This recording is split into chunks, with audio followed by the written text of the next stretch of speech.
Today, I feel compelled to talk about relationships. Any kind of relationship has fundamental properties. There is trust and vulnerability included based on the type of relationship. Obviously, a business relationship does not contain huge amounts of built-in trust and vulnerability, whereas a personal relationship requires increased or huge amounts of trust and vulnerability to sustain itself. We typically trust our employer to hopefully treat us fairly and to compensate us for our work based on our earlier agreement.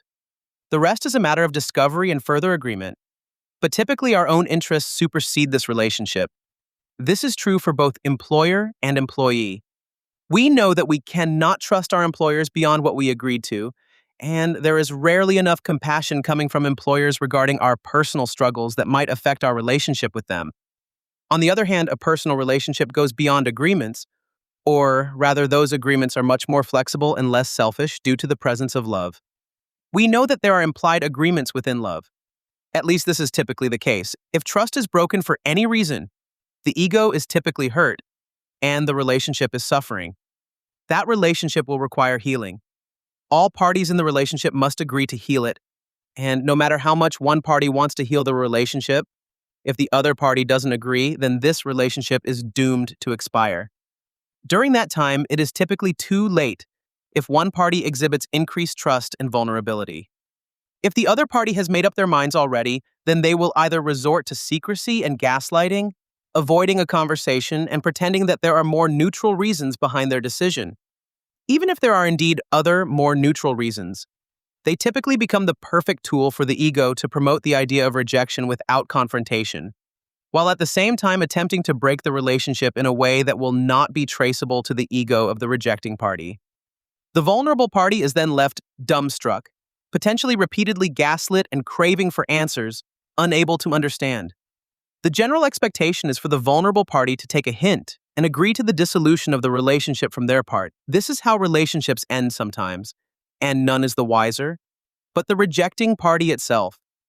Secrecy and illusion are the tools of the ego to promote and sustain separation after suffering a wound from a relationship. In such cases, the vulnerable party would be advised not to demand the truth from the rejecting party, as this would lead either to more gaslighting or more conflict. Existing wounds should not be exacerbated or multiplied, and grievances should not be aired in a way that would lead to further conflict. All happens in divine timing. Unless issues are discussed amicably in a state of unconditional love, our society will not change for the better. Change begins within. I know this from experience, as I unfortunately have done it in the past. If we don't strive to become more open, trusting, and vulnerable, the separation from the past will be perpetuated and healing will be postponed indefinitely. Regardless of what we may believe, our limited selves are not perfect. Only our true selves are perfect. We are imperfect projections of our own perfect true self, living in an imperfect environment while interacting with other imperfect projections of their true selves. Living in an imperfect environment. Compassion is necessary, both toward our limited own selves and toward other human beings. Today's relationships can be challenging, and healing can be raw and challenging as well. Through this suffering, we realize that we can't change others and their belief systems. We can only change our own self and our own belief systems, hoping for others to follow. No relationship can bring us out of balance if we adopt this lifestyle. This is why frequent love meditations are necessary for our internal balance and spiritual evolution. For the sake of our own internal balance, we need to disregard others and how they affect us and immerse our limited selves in unconditional love. We must allow feelings of guilt, grief, and remorse to dissolve in universal bliss and the inherent innocence of loving consciousness. Innocence is key here. The acceptance or not of innocence is crucial, as it will either perpetuate guilt, grief, and despair, or restore an enlightened perspective and foundation in our relationships to everything that's seemingly disconnected from us, allowing forgiveness to be born. This perspective was lost millennia ago and constitutes the basis for forgiveness in a practical way. Getting closer to becoming our true selves little by little is not for the faint-hearted, as it requires harsh self-observation without the ego's illusions. Going through multiple dark nights of the soul is not a pretty sight. It is usually a raw and gut-wrenching ordeal that brings deep internal truths to the foreground of our consciousness. Our true self is then transmuting the contents of these truths so that our limited self can become a clearer reflection of our true self. Relationships are teaching us about our limited selves. It all boils down to a fundamental existential concept. How much do we cherish personal relationships? Do we take them for granted and leave them on autopilot? Or do we frequently nurture them, relate to them, probe and question them to see if we need to adapt our behavior and change? Do we care enough to change if a relationship requires us to change? Are we allowing our ego to take liberties with our partners, friends, siblings, or parents that violate their rights or boundaries? Most importantly, what is our stance on relationships on a higher level? How do we perceive them? Are they something nice to have? Or are they a mere requirement for living together on this planet? Are they something we honestly accept as a shared space between human beings acting as an extension of our limited selves through which we can experience unity consciousness? Or are we treating relationships as separate concepts or entities? How we treat each other reflects on how we treat ourselves. For any broken relationship, the blame lies rarely with only one party. A relationship is a shared space, mentally, emotionally, physically, and spiritually between two or more parties. Blame is shared if the relationship fails, perhaps not equally, but it is nevertheless shared. Ultimately, it doesn't matter, because relationships are preparing us, the droplets of the universal sea of consciousness, for interaction with the whole sea of universal consciousness. Failure and loss are equally shared by all parties, regardless of blame. In the grand scheme of things, all parties get an F in this regard. Spirit acknowledges either an A or an F.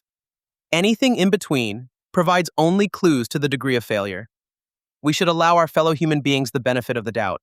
While we may or may not know the true reasons of rejection, we should bear in mind that other human beings are as imperfect as we are.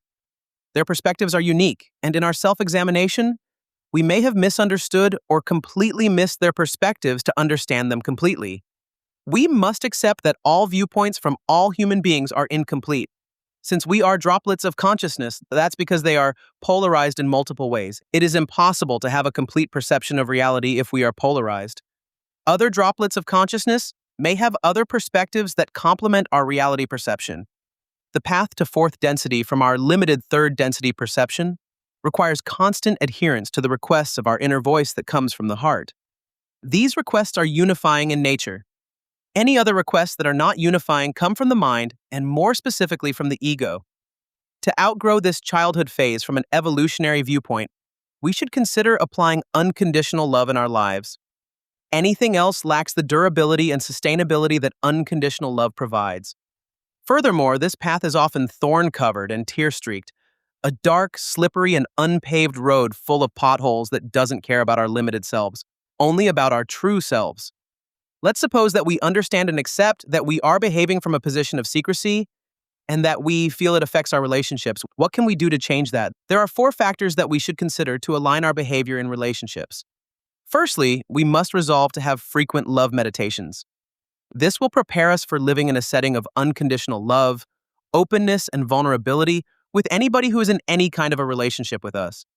It will help put us into a state of compassion and forgiveness. Secondly, we should strive for inner balance and beware of our ego. We should not allow our egos to disrupt this inner balance and persuade us of leaving this pristine state, which allows us to live in integrity and completeness. The ego is a crafty fellow that finds ways to circumvent our intentions because it knows our own limited self better than we know it ourselves.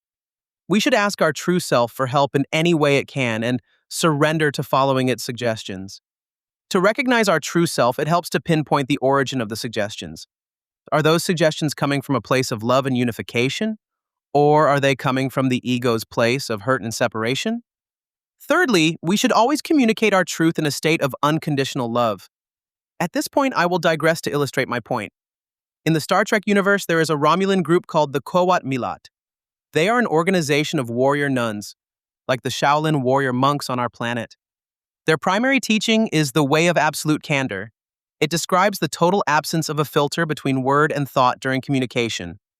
However, in our society, it would perhaps be illegal or even dangerous for someone to speak their truth in this way, depending on where you live on the planet. Let's endeavor to communicate our truth under the cloak and ambience of unconditional love that will not allow the ego to overstep and violate any more boundaries during communication. If it is illegal or dangerous to behave like this, perhaps we should look for alternatives without compromising our integrity. On a side note, the opposite applies as well. We must be able to look inside of us with absolute candor as well. It is implied.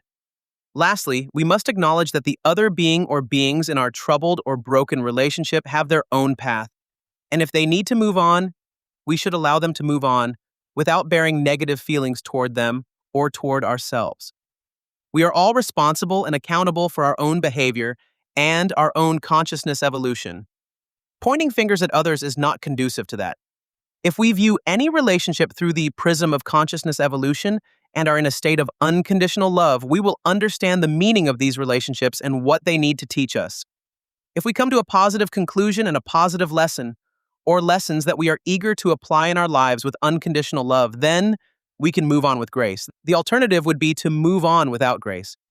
And this is something we should avoid at all costs. We all know from experience how it is when we learn without grace. It usually ends with a shut up and put up statement from life itself, to misquote an English saying. It requires us to accept the lesson without further resistance or be crushed internally by the weight of the lesson itself.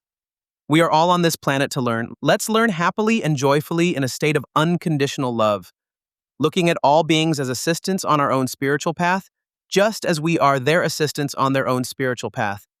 We all learn with each other and through each other. Let's be grateful and love each other unconditionally for that.